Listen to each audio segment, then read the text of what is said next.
Le concours de l'ENSA de physique pour l'année 2023. Donc l'exercice 1. Cochez la bonne proposition. La fréquence d'une onde lumineuse monochromatique ne dépend pas du milieu de propagation. Les ondes lumineuses ont besoin d'un milieu matériel pour se propager. Les ondes sonores se propagent plus vite dans l'air que dans l'eau. La longueur d'onde des ondes lumineuses est plus courte dans l'air que dans le verre. Donc, la couleur de la lumière monochromatique dépend de la fréquence. Et l'onde lumineuse monochromatique est caractérisée par sa fréquence nue, telle que lambda est égale à C, qui multiplie la période, et la période est égale à 1 sur nu, c'est-à-dire que lambda est égale à C sur nu. Donc nu ne dépend pas du milieu de propagation. Donc il faut cocher le A. La fréquence d'une onde lumineuse monochromatique ne dépend pas du milieu de propagation.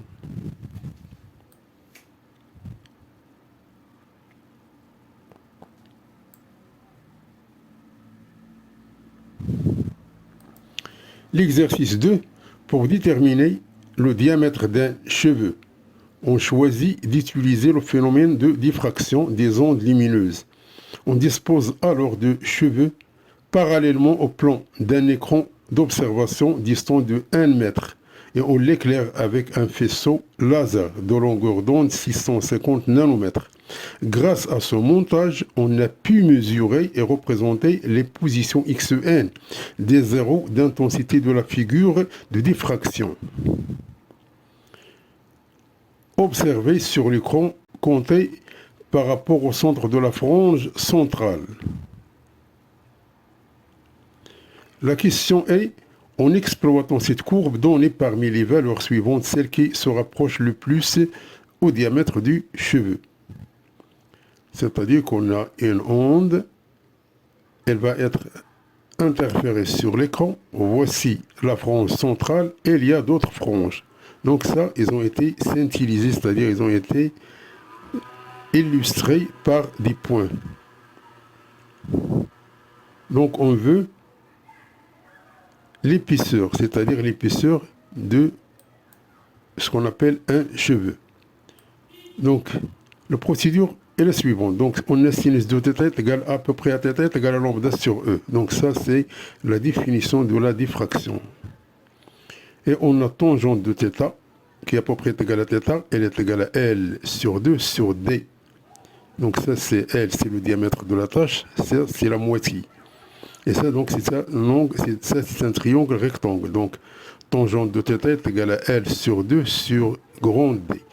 Donc on est ainsi donc, puisque ici sinus θ est égal à tangente θ est égal à θ car θ il est tellement petit, c'est-à-dire on aura ce terme-là est égal à ce terme-là. Donc on peut tirer le E. Donc le E est égal à 2 lambda D sur L. Donc on a lambda, on a D, elle reste à trouver le L.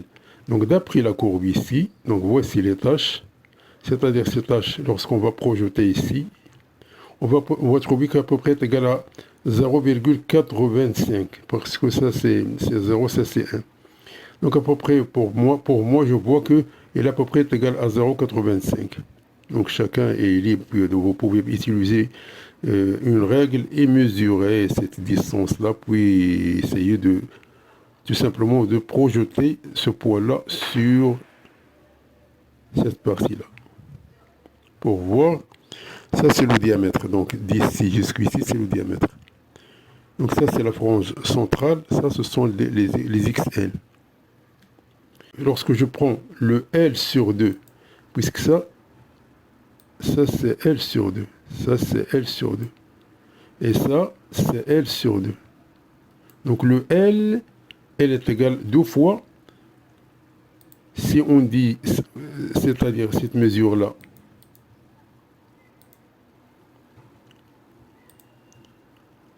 on a ce point-là, lorsqu'on va projeter ici, à peu près égal à 0,85. Et ce point-là, c'est la même chose. Donc le L, c'est cette partie-là. Donc ici, du centre jusqu'à ce point-là, ça c'est 0,85. Et ça c'est 0,85. Donc le L, elle est égale à peu près à 2 fois 0,85 centimètres, c'est-à-dire est égal à 1,7 10 moins 2 mètres. Donc une fois on a le L, on a lambda, on a le D, on peut calculer le E. Donc le E, après calcul, ça tout simplement à peu près est égal à 76 micromètres, qui est plus proche de 74. Et peut-être même, il y a si vous faites un progrès, vous pouvez trouver que la valeur à peu près est égale à 74, quelque chose. Parce que tout simplement pour moi, c'est une estimation. Donc j'estime 6 sous. Mais la procédure, c'est ça. Il faut projeter ce poids-là et projeter ce poids-là et mesurer entre les deux. Ça, c'est mesurer cette distance-là, ça c'est L. Donc si vous arrivez à mesurer cette distance-là, donc ça c'est L. Ou bien vous pouvez mesurer cette distance-là. De ce point à ce point-là, ça c'est le L. Donc le L, c'est cette distance-là. Donc le L, c'est tout simplement cette distance-là. Si vous arrivez à voir cette distance-là, vous pouvez mesurer, ça c'est L. Donc tout simplement, vous trouvez le L, vous la remplacez ici, vous trouvez le E.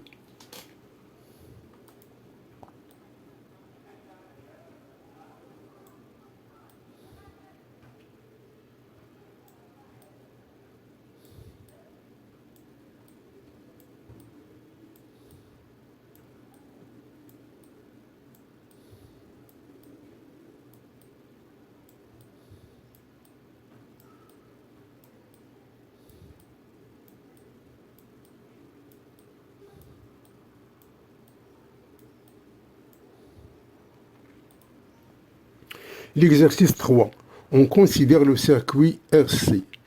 Ça, c'est le circuit RC, R et C. Si contre avec R est égal à 1 kg, C égale à 0,1 microfarad, et E, un générateur de tension constante.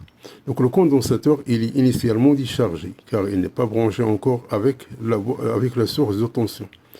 Donc lorsqu'on va fermer l'interrupteur, le courant, elle va passer dans le R et dans le C. Donc le C se commence à se charger. Donc une seule parmi les propositions suivantes est fausse. Laquelle? Donc on a 4 propositions. Quelle est la proposition qui est fausse?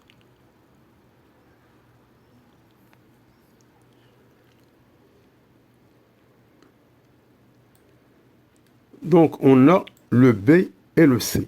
Donc le B, c'est une évolution. Donc ça, donc lorsqu'elle va se charger, il y a une évolution, c'est-à-dire que le UC de T, elle va évoluer avec le temps. Donc ça, c'est juste. Le C, l'équation, lorsqu'on va fermer l'interrupteur, on va trouver cette équation-là.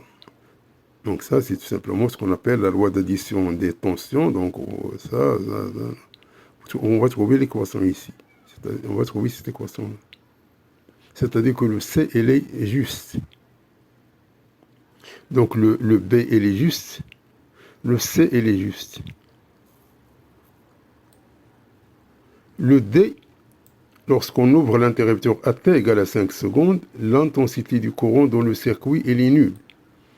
Donc ici, le condensateur emmagasine la tension délivrée par la source E. Donc on a Q de T est égal à CUC de T. Donc ça, c'est la définition de la charge avec la tension aux bornes du condensateur. Donc lorsqu'on va dériver ce terme-là, elle va donner le I de T. Donc I de T est égal à ce terme-là. Donc on connaît, puisque le condensateur, elle va être déchargée, lorsqu'on ouvre l'interrupteur, c'est-à-dire le condensateur va se décharger, donc le UC de T pour le décharge, c'est cette expression-là. Donc on va la dériver, on va trouver cette expression-là. Donc à T égale à 5 secondes, ce terme-là, elle va être égale à 0. Car lorsque on ouvre l'intensité de courant dans le circuit, il est nul. Car lorsqu'on va ouvrir l'interrupteur, eh bien, le courant, elle s'annule. Elle reste simplement la tension. C'est-à-dire que à I à t égale à 5 secondes, elle est nulle. Donc cette proposition, elle est vraie. Donc seule la proposition A qui reste, elle est fausse. C'est-à-dire, on ne peut rien dire. On peut considérer que la charge du condensateur est complètement terminée à t égale à 0,2. Rien ne dit que ce condensateur nécessite 0,2 millisecondes pour qu'il soit chargé. Donc, il n'y a aucune indication. Donc, cette proposition, elle est fausse. C'est-à-dire, les trois sont justes. Ce qu'on veut, c'est la proposition fausse. Donc, la proposition fausse, c'est la proposition A.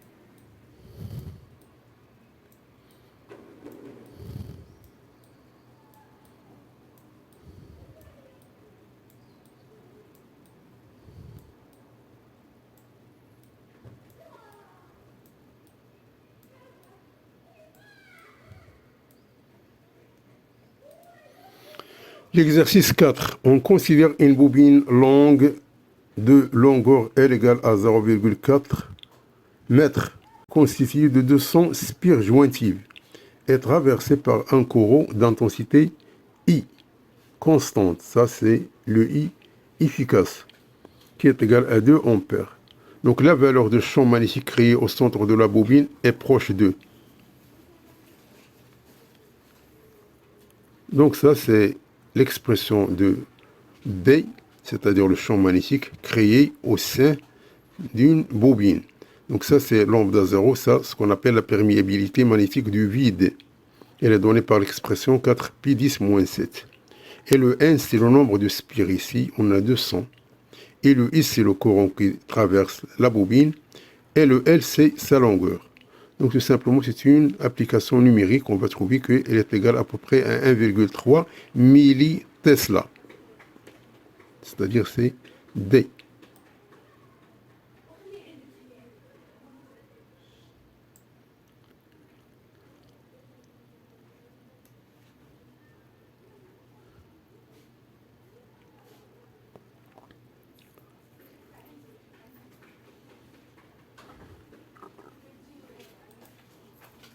L'exercice 5. On cherche à déterminer l'inductance L d'une bobine. Donc voici la bobine. On utilise le montage représenté dans la figure ci-contre. Comprenons cette bobine, un conducteur ohmique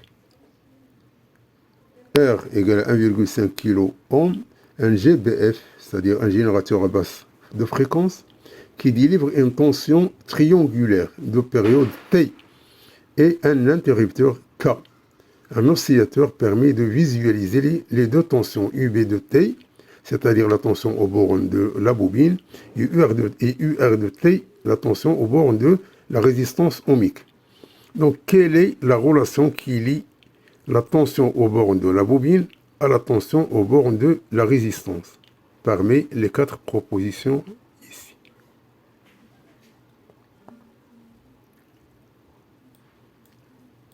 Donc, il faut faire attention à ce qu'on appelle l'orientation des tensions ici. Donc, quand on ferme l'interrupteur K, le courant passe dans L et R. Quand on va fermer cet interrupteur, donc le courant il va passer ici, puisque le L et le R sont en série. Donc d'après la loi d'addition des tensions dans la maille, on aura donc E est égal à UB de T moins UR de T. Donc lorsqu'on va dériver ce terme-là, donc D de E c'est 0. Donc est égal à du UB de T sur DT moins du UR de T sur DT. Donc c'est-à-dire que ce terme-là, il est égal à ce terme-là. Donc on a UR de T est égal à moins RI de T. Donc ça, c'est la loi d'Ohm. Donc la loi d'Ohm, pour que UAB est égal à RI, il faut que la tension et le courant ont deux sens inverses. C'est-à-dire que la tension par exemple, dans ce sens, et le courant dans ce sens, dans ce cas-là, on dit que UAB est égal à RI. Si elles ont le même sens, on dit c'est moins RI, comme pour le cas ici. Le UR et le courant ont même sens. Donc, UR de t est égal à moins RI de t. Donc, la dérivée, ça nous donne moins R dI sur dt. Et on sait que UB de t, donc, est égal à L dI sur dt. Donc, cela veut dire que dI sur dt est égal à UB de t sur L. Donc, qu'est-ce qu'on va faire? On va remplacer le dI sur dt par UB de t sur L. On va la remplacer ici. Donc, on aura donc DUR sur dt est égal à moins R sur L, UB de t. D'où UB de t est égal à moins L sur R DUR sur dt.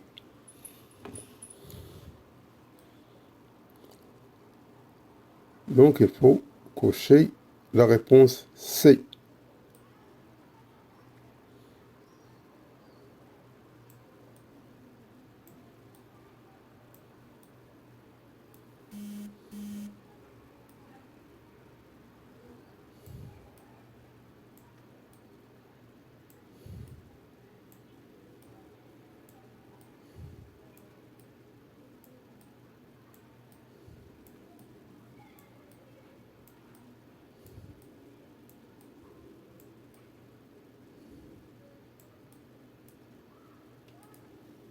L'oscilloscope affiche les deux traces montrées sur la figure ci-contre. Les sensibilités de l'appareil sont fixées à 2 volts par division, c'est ce qu'on appelle la sensibilité verticale, et de 0,2 millisecondes par division, ça c'est la sensibilité horizontale. En utilisant la question précédente, cette expression-là, et les traces de l'oscilloscope sur une demi-période, c'est-à-dire sur tout simplement cette partie-là, une demi-période, tout simplement les deux carreaux. Déterminez alors la valeur de L par M, c'est-à-dire la valeur la plus proche des valeurs proposées. Donc on a UB de T et UR de T.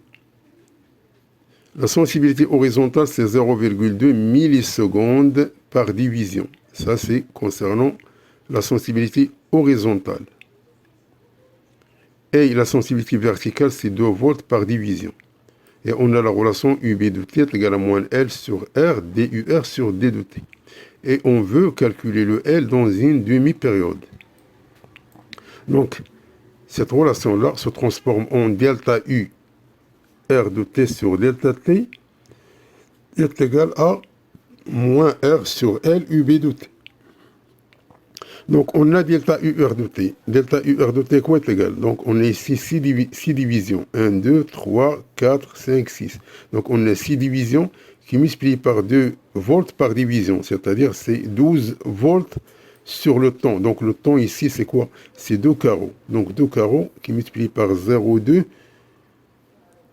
fois 10 moins 3, puisque ça, c'est en millisecondes. Donc, c'est 2 fois 0,2, 10 moins 3. Donc, c'est-à-dire, c'est 2 fois 0,2, c'est 0,4, 10 moins 3. Donc, on va trouver que delta UR sur delta T, à peu près, est égal à 30, 10 à la puissance 3 volts par seconde. Donc, ça, c'est le premier terme ici. Le UB de T. Le UB de T, on voit ici qu'il y a un carreau. Ça, puisque le UB de T, c'est le créneau. Et le UR de T, c'est en dents de scie.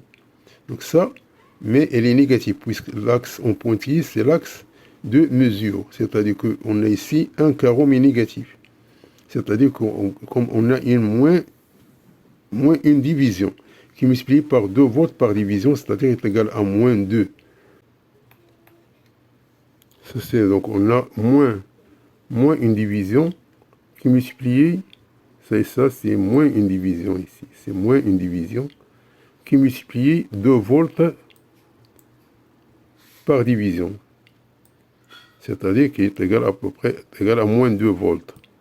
Donc, tout simplement, on va remplacer ici donc le L est égal à moins R UB sur ce terme-là.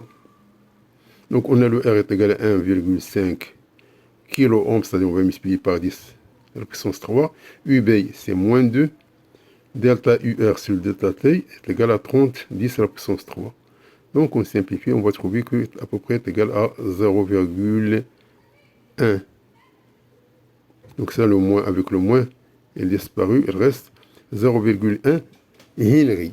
Donc elle est de l'ordre de 0,1 Henry. Donc c'est la réponse C.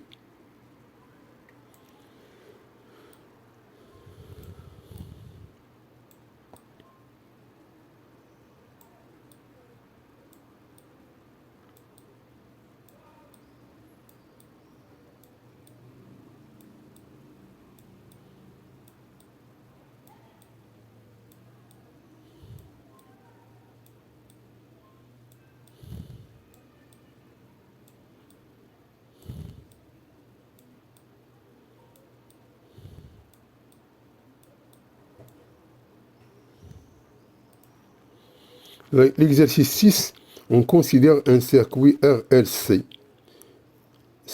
en série alimenté par un GBF, délivrant une tension alternative sinusoïdale. Les valeurs R, L et C étant inconnues. On maintient constante la tension efficace U aux bornes de GBF, qui est égale à 5 volts. On fait varier la fréquence F de GBF dans la gamme 800 à 1200 Hz. Et on relève la valeur efficace de l'intensité I du courant circulant dans le circuit en exploitant cette courbe. Donc on trouve que la valeur R est très proche de.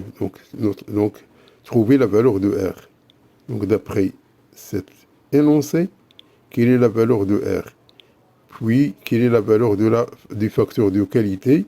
Puis quelle est la valeur de l'inductance?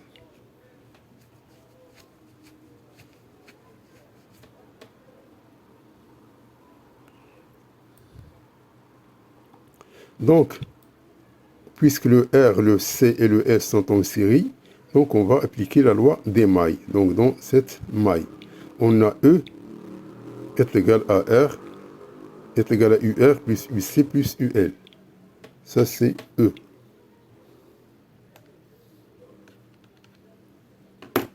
Donc on a Q de T est égal à CUC de T, donc on va la dériver, on va trouver le courant. Donc on a UR de T est égal à RI de T, c'est ça, c'est la loi d'Ohm. D'où on va la remplacer ici, donc E est égal à RI de T plus UC de T. UC de T, c'est I de T sur C, l'intégrale dt. Puisque I de T est égal à C DUC de T sur dt. C'est-à-dire que UC de T est égal à I est égal à 1 sur C, l'intégrale du I de T d de T. Et UL de T est égal à L dI sur dt. Donc on veut le E, elle est calculée en fonction des courants, c'est pas en fonction des tensions. Donc d'après la courbe ici, on voit que pour F est égal à 1000, donc le courant maximal, puisque ça c'est le courant. Donc le courant maximal est de l'ordre de 5, 10, moins 3, c'est-à-dire 5 milliampères. Donc le courant maximal c'est 5 milliampères. Donc le courant il est constante. Donc on constate que à F égale 1000 Hz, alors le I il est maximal. Donc le I il est constant, donc la dérivée c'est 0, ça c'est 0. Elle reste tout simplement le E est égal à R fois I efficace. Ça c'est ce qu'on appelle le I efficace. Donc le grand I. Donc le R est égal à E sur donc le R est égal à E sur I. Donc E est égal à 5 et I égale à 5 milliampères, c'est-à-dire 5 10 moins 3. Donc on va trouver qu'il est égal à 1 kg. Donc le R il est égal à 1 kilo ohm.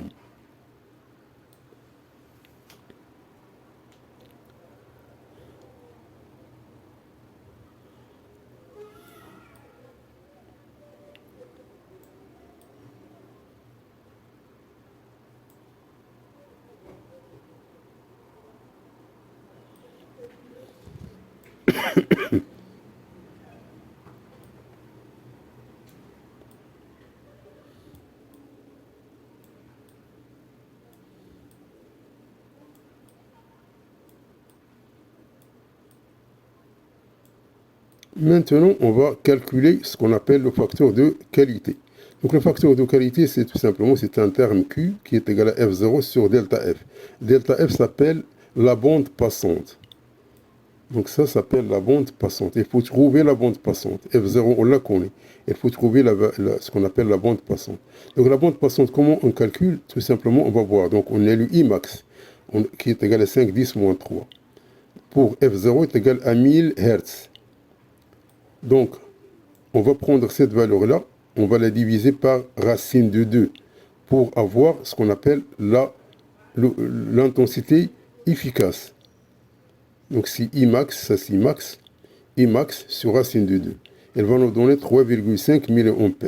Donc, pour I0 est égal à 3,5 mA, donc on va prendre cette valeur-là, c'est ça qui va nous donner ce qu'on appelle la bande passante. Donc, on va prendre 3,5 mA et on trace la droite qui passe par 3,5 mA. Donc on a ici, ça c'est 1, 2, 3, 3,5, c'est à peu près ici. Donc on trace une droite et l'intersection de la droite avec la courbe, elle va donner cette partie-là, ça c'est ce qu'on appelle la bande passante. Donc la bande passante, c'est cette partie-là. Donc maintenant, tout simplement, il faut qu'on calcule cette partie-là. Donc ça c'est 900... 910, 20, 30, à peu près 930. Et ça, c'est 1050, 60, 60, 60, 70, 80 à peu près. Donc, tout simplement, il faut qu'on trouve la valeur ici. Et on a F0 6000, c'est le centre. Et tout simplement, donc, ça, c'est ce qu'on appelle le facteur de qualité. Donc, on a Q égale à F0 sur delta F. Et delta F, pour moi, c'est 1070 moins 930, à peu près égal à 140 Hz. Donc, le Q, c'est 1000 sur 140, à peu près égal à 7,14. Donc, le Q égale à peu près à 7.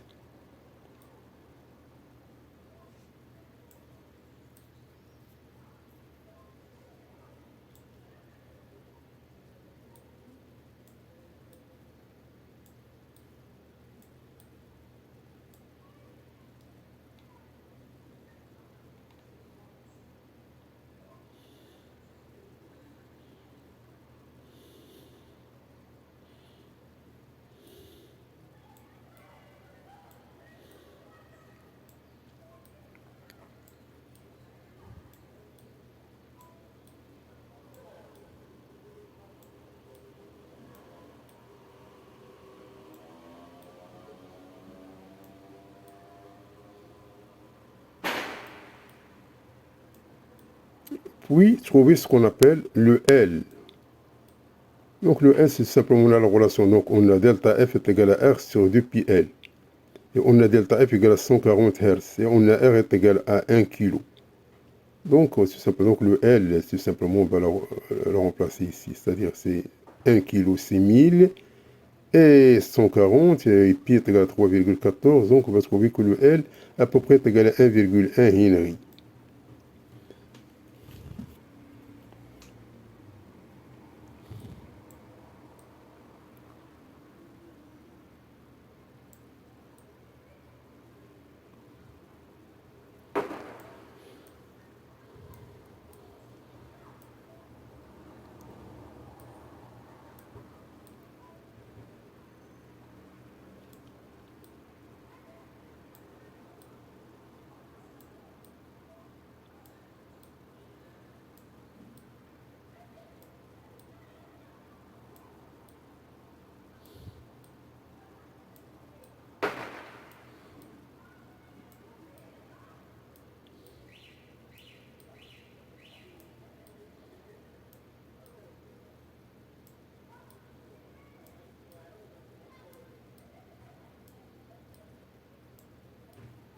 Oui, à l'exercice 7, un ion de charge Q positif et de poids négligeable, initialement immobile et accéléré à l'entrée d'une plaque métallique P1. Donc, il se trouve ici.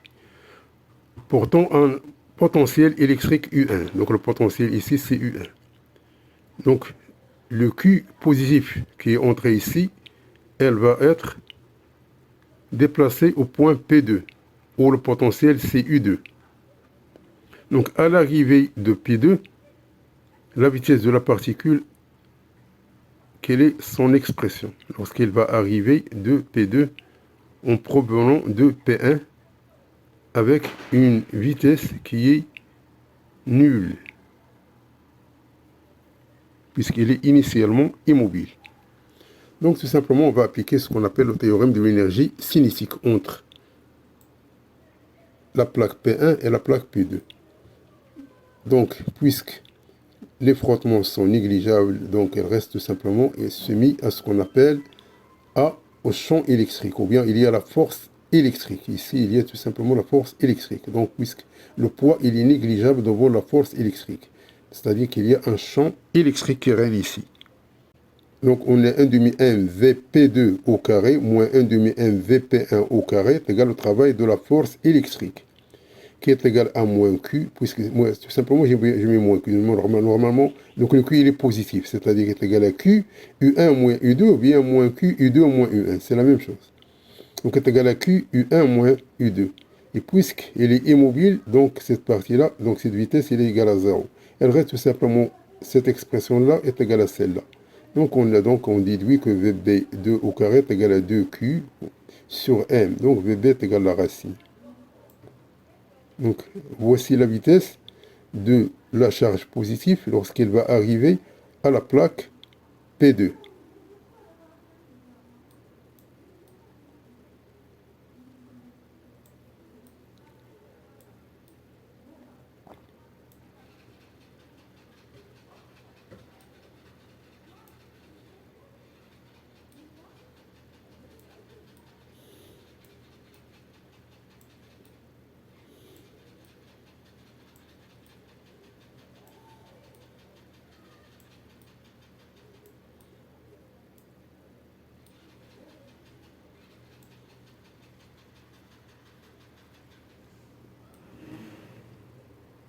À la sortie de la plaque P2, lorsqu'elle va se trouver ici, en sortant de P2, elle va tomber dans un champ magnétique. Donc, elle va quitter ce qu'on appelle le champ électrique et elle va se trouver dans un champ magnétique. Donc, lorsqu'elle va se trouver dans un champ magnétique, elle crée ce qu'on appelle un arc. Avec, ici, il y a ce qu'on appelle, ça c'est le rayon. Donc, il y a une courbure de rayon R. Donc, on veut calculer cette courbure-là. Donc, à quoi est égal R? Ça, c'est un arc de cercle de rayon R. Donc, quel est le rayon de la courbure parmi les expressions proposées? Donc, la charge positive se trouve au point P2 et va entrer dans un champ magnétique. Donc, lorsqu'elle se trouve dans un champ magnétique, en négligeant le poids encore, puisque ce qu'on appelle la force magnétique, elle est plus grande que le poids. Donc, elle reste tout simplement ce qu'on appelle la force magnétique ou bien la force de Lorentz. Donc, la force de Lorentz, F de M est égale à QV fois B, qui est égal à 1 fois V au carré sur R, puisqu'il y a la courbure. Donc, ici, on parle de l'accélération qui est centripète. Ce n'est pas tangentiel. Donc, on a QV, B est égal à 1V au carré sur R. Donc, on en déduit le R. Donc, le R est égal à 1V au carré sur QV, B. On simplifie par V, il reste MV sur QB. Donc, on a le M, on a le V, on a le Q, on a le B. Donc, tout simplement, on va remplacer le V par son expression. Cette expression-là, elle est égale à cette expression-là cette expression-là, racine sur racine de M. Donc, racine de M, c'est racine de M sur M. On simplifie par le M, elle reste 1 sur B. Racine, on va entrer le Q, ça va devenir Q au carré. Donc, c'est 1 sur B, racine de 2Q, U1 moins U2, qui multiplie M sur Q au carré. On simplifie le Q, elle reste 1 sur B, 2U1 moins U2, qui multiplie M sur Q. Donc, voici l'expression de R lorsque la charge positive se trouve dans un champ magnétique. Donc, c'est simplement des calculs. Donc ici, le Q, lorsqu'elle va entrer dans la racine, elle devient Q au carré.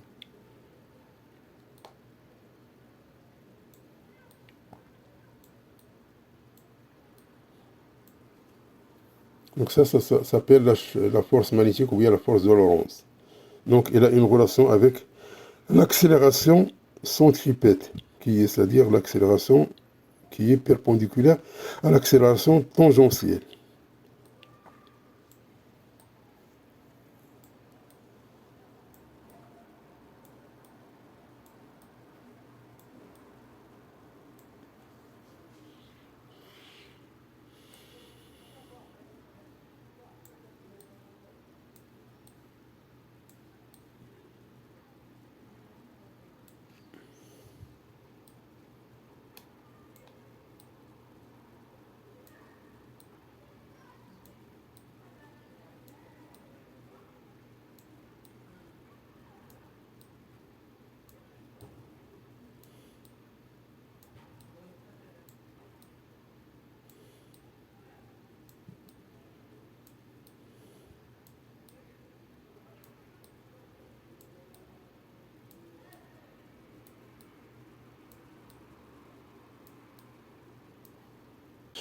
L'exercice 8C.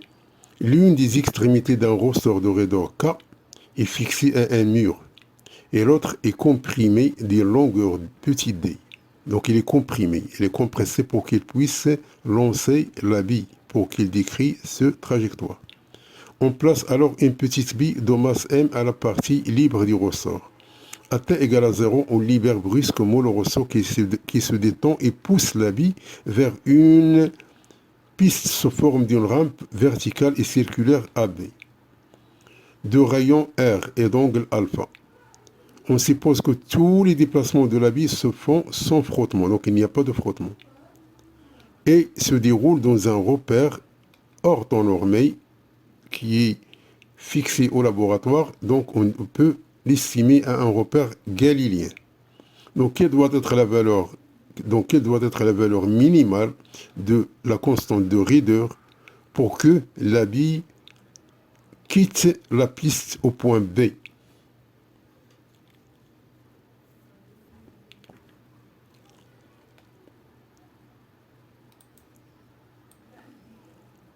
Donc les forces applicables à la bille sont la tension du ressort et le poids P et la réaction. Donc puisque les frottements sont négligeables, donc la réaction elle est perpendiculaire au déplacement. Donc P elle est toujours perpendiculaire au déplacement et on a le T. Donc le T elle se pose au mouvement. Donc le mouvement, puisqu'il y a compression, donc le T elle est de sens inverse. Donc on a le principe fondamental de la dynamique. Donc P plus T est égal à M gamma. Donc par projection de cette relation sur l'axe du mouvement, donc le P est égal à 0, le R est égal à 0, puisque les frottements sont négligeables, donc il reste T égal à M gamma. Et le T est égal à K delta L, qui est égal à M gamma. Donc maintenant, qu'est-ce qu'on va faire? On va appliquer le théorème de l'énergie cinétique entre A et B. Donc, on a delta EC entre A et B est égal au travail de force extérieure, c'est-à-dire est égal au travail de poids plus le travail de la réaction. Donc ça, il est perpendiculaire au déplacement, donc le travail est égal à 0. Et le travail de P et les résistances est égal à moins mgz, cette partie-là, ZAB. ZAB ici est égal à R moins cette partie-là. Cette partie-là, ça c'est R cosinus alpha. Donc ainsi, delta EC entre A et B qui est égal à 1 demi MVB au carré moins 1 demi MVA au carré est égal à M moins MG. Ça c'est R facteur de 1 moins cosinus alpha. Car ça c'est R moins R cosinus alpha, c'est R facteur de 1 moins cosinus alpha. Donc on en déduit, donc après simplification par M et multiplication par 2, on aura VA au carré est égal à VB au carré plus de GR facteur de 1 moins cosinus alpha. Donc, le mouvement, ici, il est uniformément varié. C'est-à-dire que VA au carré est égal à 2 gamma fois X. X, c'est le déplacement ici.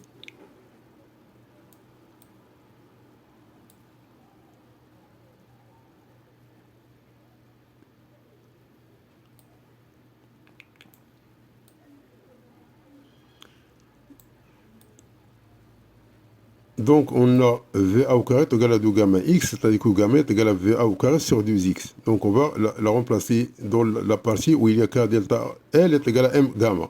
Donc, on va remplacer gamma par son expression. Et on va remplacer le VA au carré par son expression. Donc, on aura K delta L est égal à cette expression-là.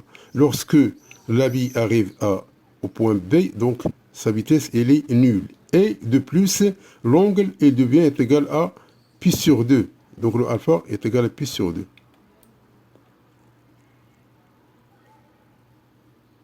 Donc lorsque l'habit arrive au point B, donc la vitesse, elle est nulle.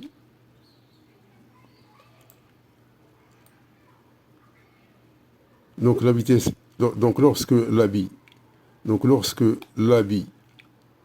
arrive au point B, sa vitesse, elle est nulle. Et on a delta L minimal, c'est D sur 2, c'est la distance sur 2. Et on a X est égal à D. Donc on va remplacer X par D, delta L par D sur 2 et VB par 0. Donc on en déduit que K minimal il est égal à mg. Donc on va déduire que K minimal est égal à 2 mgr facteur de 1 moins cosinus alpha D au carré.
Donc, la condition précédente étant réalisée, c'est-à-dire la condition qu'on vient de trouver. On note V0 la norme de la vitesse avec laquelle la particule quitte la piste. À quelle distance D de son point de décollage la masse touchera-t-elle le sol? C'est-à-dire que l'habit, il va arriver sur ce point-là B, donc on veut cette distance-là, qui est égale à cette distance. Sachant que en arrivant ici, il y a un V0 qui est tangentiel. Donc ici, la vitesse en B, c'est V0.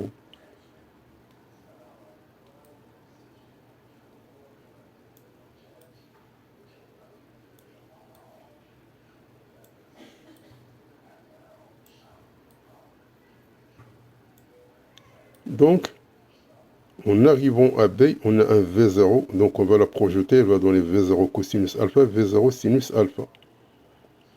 Donc, en quittant, donc elle va quitter la rail, et elle va tomber ici en chute libre, donc elle va tomber en ce point E. On veut cette distance-là, la distance allant de D vers E, c'est ça la distance demandée.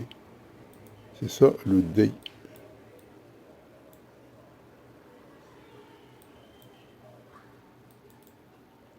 Donc le D à partir ici, puisqu'elle nous demande quelle est la distance à partir, à quelle distance D de son point de décollage. Donc le point de décollage, c'est le point ici. Le point de décollage, c'est le point D.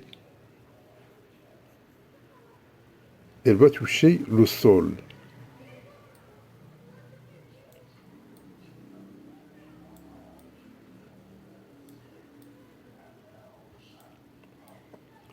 Donc, puisque les frottements sont négligeables, donc tout simplement, l'habit va se mise tout simplement à son poids. Donc, on a P est égal à M gamma, c'est-à-dire Mg est égal à M gamma. Donc, puisque le G et le Y sont de sens contraire, c'est-à-dire que gamma est égal à moins G. On a ainsi deux équations. On a d carré x sur dt au carré égale à 0, car la projection selon x, c'est g, et les selon y, donc c'est 0. Et d au carré y sur dt au carré est égal à moins g. Donc la première intégration ici, ça nous donne dx sur dt est égal à la constante qui est égale à v0 cosinus alpha. La première intégration ici, ça nous donne dy sur d de t est égal à moins g de t plus v0 sinus alpha. Donc, c'est-à-dire une deuxième intégration, ça nous donne x de t est égal à v0 cosinus alpha de t plus x à l'instant t égale à 0. Y de t est égal à moins 1 demi gt au carré plus v0 sinus alpha de t plus y à t égale à 0. Donc, à ce point-là, on a le x, il est égal à 0. Et on a le y, il est égal à r. Ici, c'est r, puisqu'à partir de ce point-là, donc ce point-là, puisque le repère il est pris en ce point-là, c'est-à-dire que le x égale à 0, mais le y il est égal à r. Donc ça égale à 0, ça égale à r. Donc on aura cette équation-là et cette équation-là. Donc à partir de cette équation-là, on tire le t, puis on remplace ici pour trouver l'équation de la trajectoire. Donc t est égal à x de t sur v0 cosinus alpha, on va la remplacer ici. Donc on va la remplacer ici. Donc il y a une succession de calculs ici. Normalement, donc vous pouvez suivre comme ça.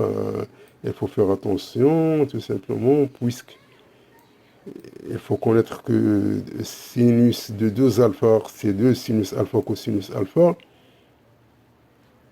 Donc ici, donc qu'est-ce que j'ai fait? J'ai pris ça en facteur. Donc je mets ça, ce terme-là en facteur.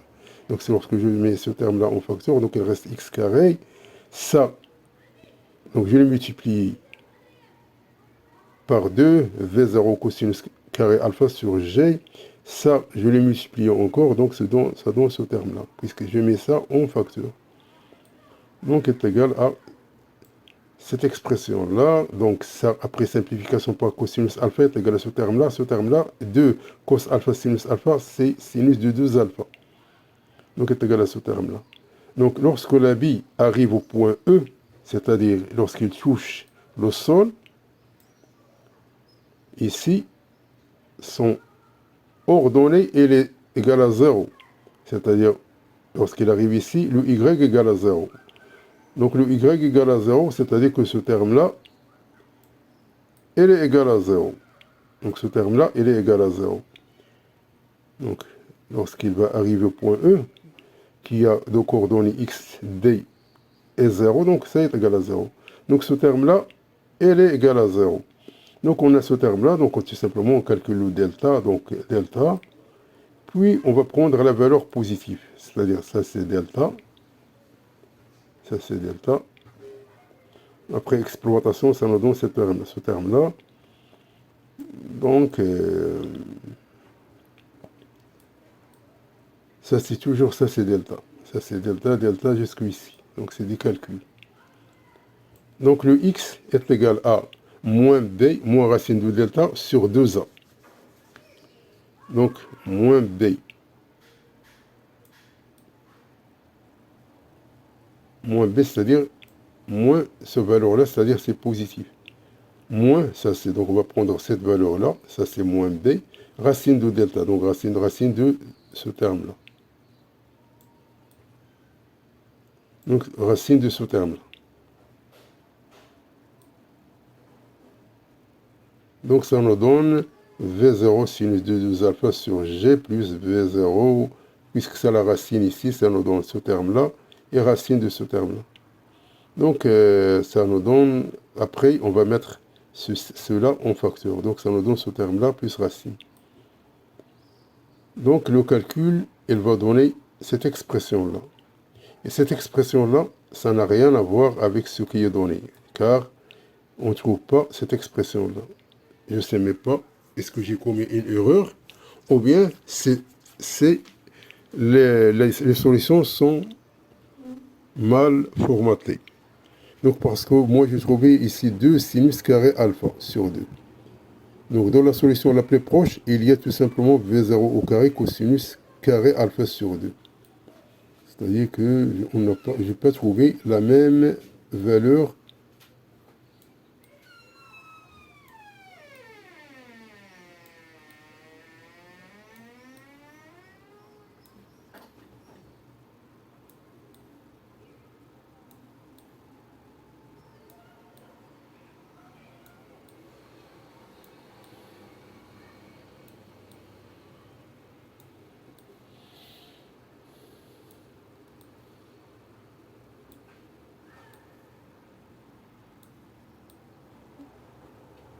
Donc voici cette valeur-là. Mais moi, pour moi, il y a un 2 sinus carré alpha sur 2 qui ne figure pas ici. Donc cette expression-là, elle est plus proche, mais je ne sais pas. Est-ce que j'ai commis une erreur dans le calcul? Je ne sais pas.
L'exercice 9. Un bateau utilise un sonar pour scruter la profondeur de l'océan. L'appareil envoie verticalement vers le fond une impulsion de durée 1 milliseconde et enregistre le temps s'écoulant entre l'instant de début de l'émission et la détection de l'impulsion réfléchie. On admettra que cette dernière doit parvenir au plus tôt 0,5 millisecondes après la fin de l'émission pour qu'elle soit clairement distinguée du signal émis. Quelle profondeur minimale un tel dispositif peut-elle mesurer? On donne la propagation du son dans l'eau et de l'ordre de 1500 mètres par seconde.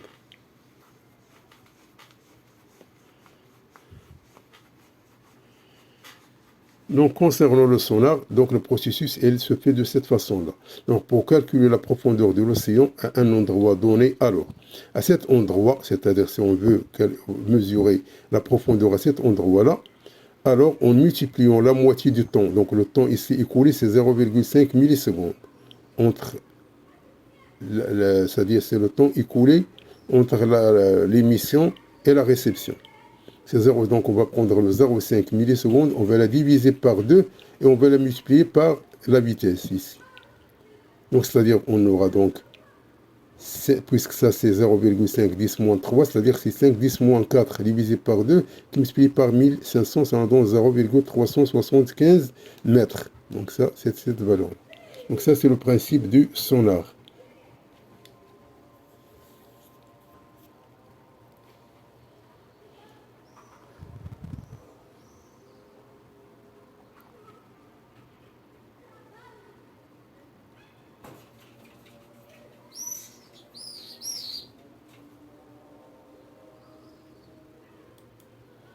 L'exercice 10. Lors d'une scintigraphie cardiaque, on utilise une solution de chlorure de thallium 201 dont l'activité volumique AV est 37 millibecquerels fois millilitre moins 1. Cet examen nécessite l'injection par voie intraveineuse d'une solution d'activité A0 de 78 millibecquerels chez un individu de 70 kg. on visualise les premières images du cœur grâce à une caméra spécifique quelques minutes seulement après l'injection. Donc calculer le volume V de la solution de chlorure de thallium à injecter à un patient de 70 kg. Donc ça, on voit que ici on a l'activité mais volumique. Ici on a l'activité tout court. Donc c'est-à-dire qu'on a V est égal à quelque chose sur le volume, est égal à 37 millibecquerels, mais sur le volume. Et ça est égal à 78 millibecquerels. C'est-à-dire que V, tout simplement, on va prendre ça, on va la diviser par ça. Donc 78 sur 37, ça nous donne 2,1 millilitres. Donc c'est...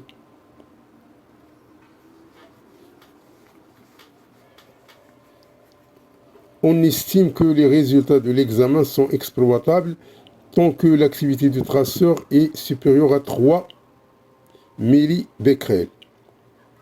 Au bout de combien de jours environ vaudrait-il opérer une nouvelle injection? Ça, ce sont les données.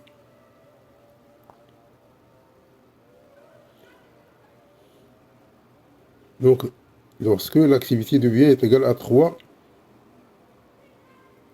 becquerels, millions, ou bien je ne sais pas, est-ce que ça c'est millions, ou bien milliards, ou bien je sais pas.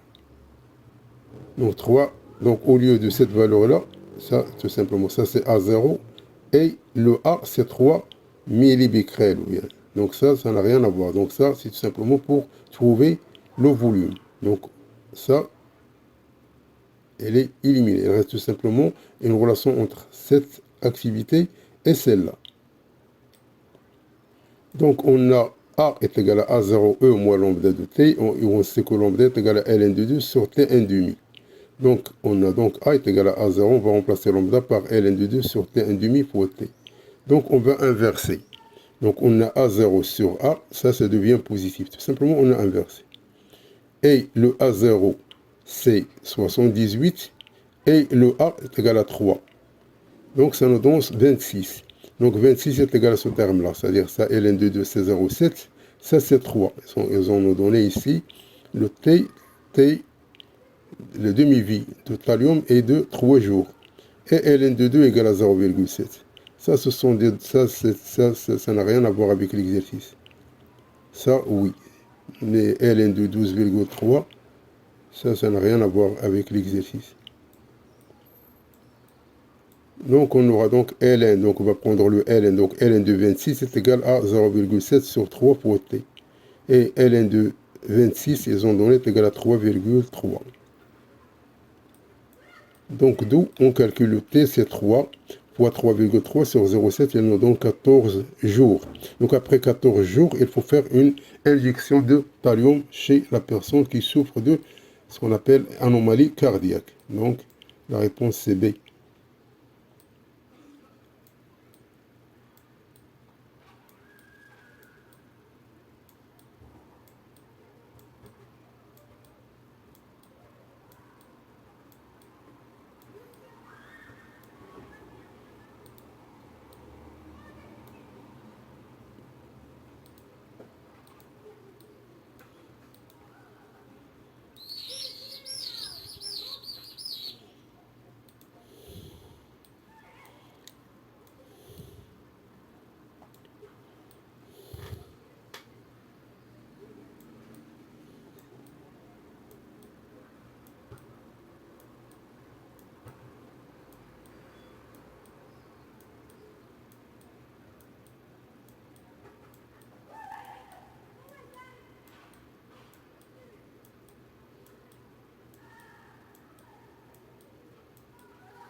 L'exercice 11.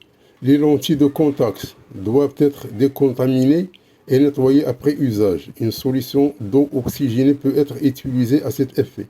Afin de déterminer le titre massique en peroxyde d'hydrogène de cette solution, on réalise un dosage d'un échantillon de volume V égale à 10 ml par une solution de permanganate de potassium de concentration C égale à 0,2 mol par litre. Le volume versé à l'équivalence vaut Donc le volume versé à l'équivalence vaut 17,6 millilitres. Donc la question, c'est la concentration massique en grammes par litre de la solution de peroxyde d'hydrogène et approximativement est égale à l'une des valeurs proposées. Donc on donne le couple mis en jeu et la masse molaire.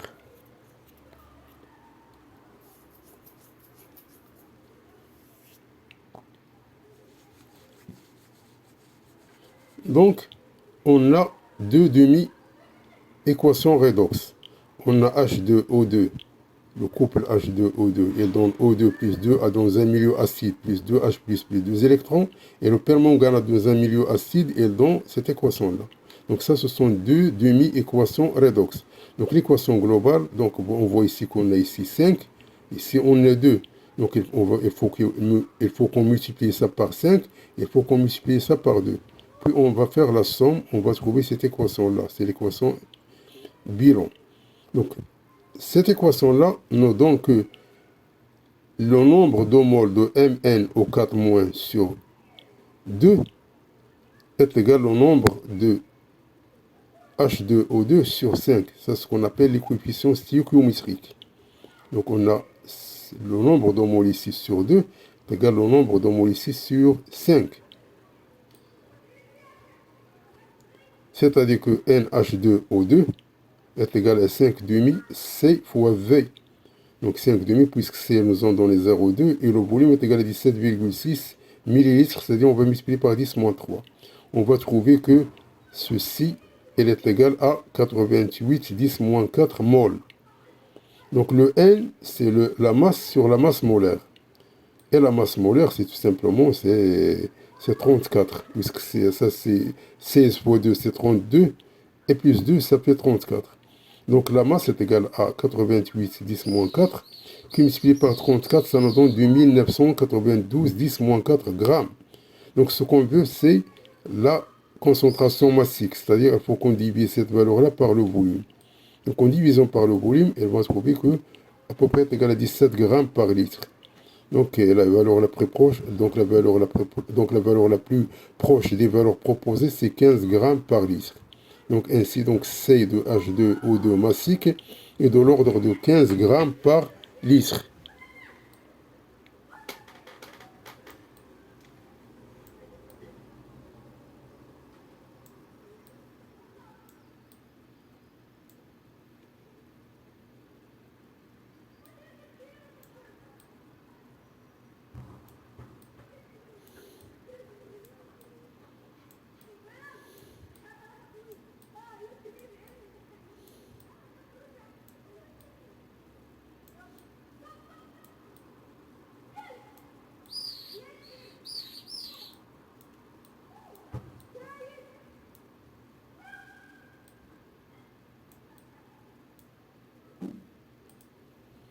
L'exercice 12, une solution aqueuse de volume de L'exercice 12, une solution aqueuse de volume V égale à 500 ml a été préparée en dissolvant une quantité de N0 égale à 1,5 millimol d'un monoacide HA dont le volume d'eau distillée nécessaire. L'acide HA réagit avec l'eau selon la réaction d'équation HA plus H2O donne A- plus H3O plus. Donc ça, c'est un acide, mais elle est faible puisqu'il y a ici l'équilibre. Donc lorsque le système n'évolue plus, le pH de la solution vaut 5. Donc la valeur de la constante, donc là, on veut la valeur de la constante d'équilibre. Donc elle est proche de quelle valeur parmi les valeurs proposées. Donc tout simplement ça c'est l'équation. Donc à t égale à 0, on a N0 ici. Ça c'est 0. Donc à un instant, t est différent de 0. Donc ça il va diminuer. Donc il va diminuer de N. Donc ça, il va apparaître les N ici. On a le pH est égal à moins ln de la concentration de H3O+. Et le pH est égal à 5. C'est-à-dire que la concentration est égale à 10 moins 5. Donc le Ka, on connaît, donc le Ka est égal à la concentration de A-, la concentration de H3O+, sur la concentration de HA. Donc tout simplement, on va le remplacer. Donc la concentration, c'est le N sur V. Donc la concentration de A-, c'est la concentration de H3O+. C'est égal à N sur V. Et la concentration de AH, c'est N0 moins N sur V. Donc on va remplacer A- par H3 au plus. Donc le Ka est égal à H3 au plus au carré sur la concentration de AH. Donc est égal à ça au carré sur N0 moins N sur V. C'est-à-dire c'est N0 sur V moins N sur V. N0 sur V, c'est C0. Et N sur V, c'est H3 au plus. Donc, tout simplement, donc, on a les valeurs. Donc, on a ça, c'est 10 moins 5 au carré. Ça, c'est 1,5 10 moins 3 sur 500. Ça, c'est le volume 510 moins 3, moins 10 moins 5. Donc, après calcul, on va trouver qu'elle est égale à peu près à 3,33 10 à la puissance moins 8. C'est-à-dire que K est égal à 3,33 10 à la puissance moins 8.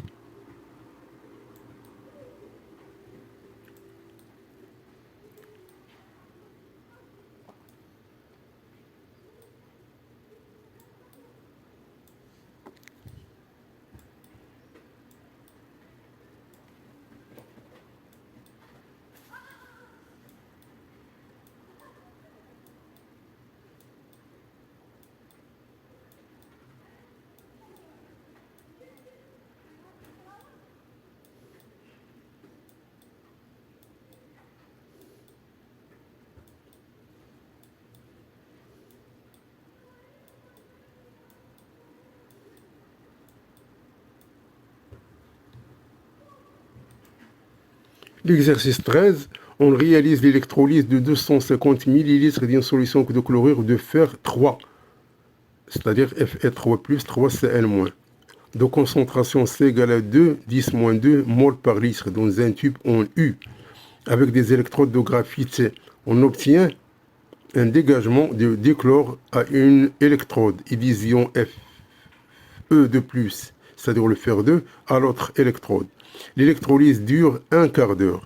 L'intensité du courant électrique qui traverse l'électrolyseur est maintenue constante et égale à 500 mA.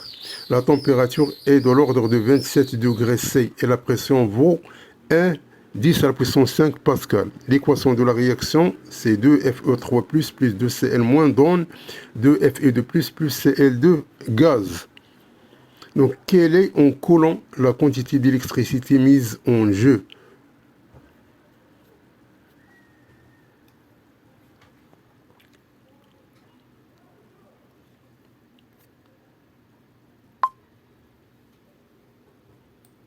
Donc, on a I est égal à delta Q sur delta T. Et on a delta T est égal à un quart d'heure. Et heure est égal à 3600 secondes. C'est-à-dire que I est égal à delta Q sur 900 secondes. Donc, delta Q est égal à I fois 900. C'est-à-dire le I est égal à 500 mA, c'est-à-dire 500 fois 10 moins 3 fois 900. Ça nous donne 450 coulombs. Donc, delta Q est de l'ordre de 450 coulombs.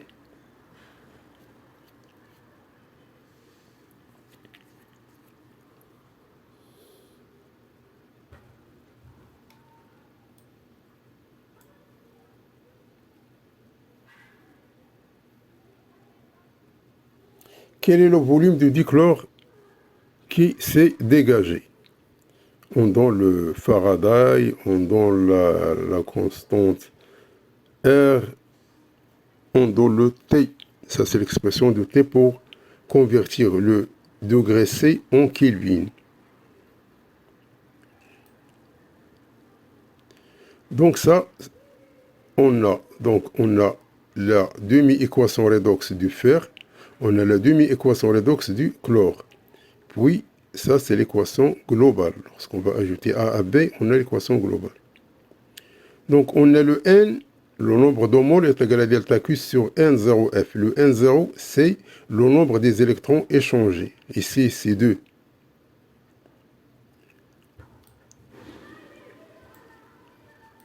Donc, le F est égal à 96 500 coulombs. Donc, on peut calculer maintenant le N. Donc, le N est égal à delta Q sur N0 fois F. Et on a le T est égal à 273 plus 27, qui est égal à 300 Kelvin. Puisque la température, ici, c'est 27. Donc, on a ça plus ça.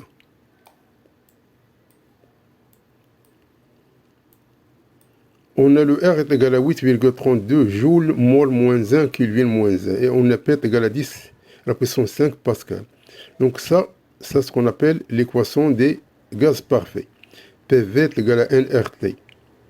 Donc il faut qu'on cherche d'abord l'unité de V pour qu'on sache le V à calculer quelle est son unité d'abord.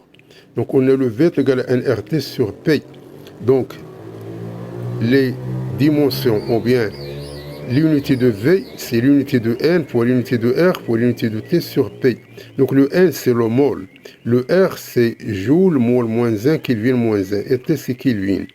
Et P, c'est Pascal. Donc K moins 1 fois K, donc ça sont pas. Donc K moins 1 fois K, donc s'élimine.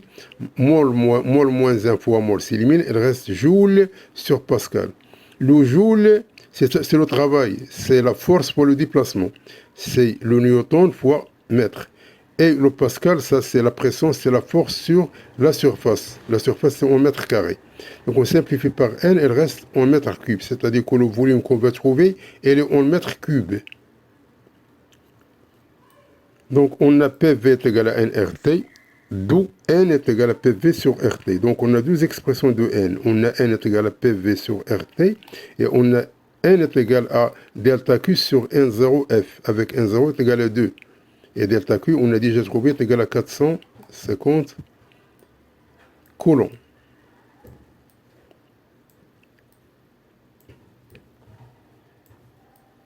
Donc on a cette expression-là est égale à celle-là.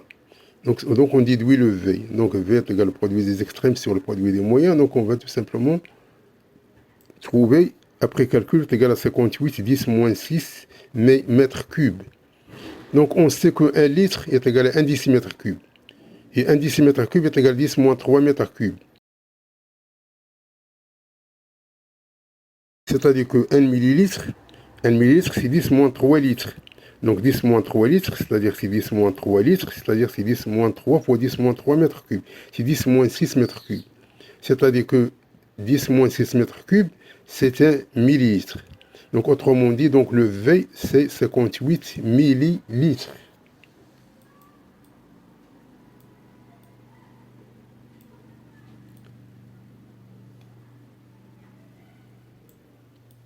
Donc le volume de chlore dégagé est de l'ordre de 58 millilitres.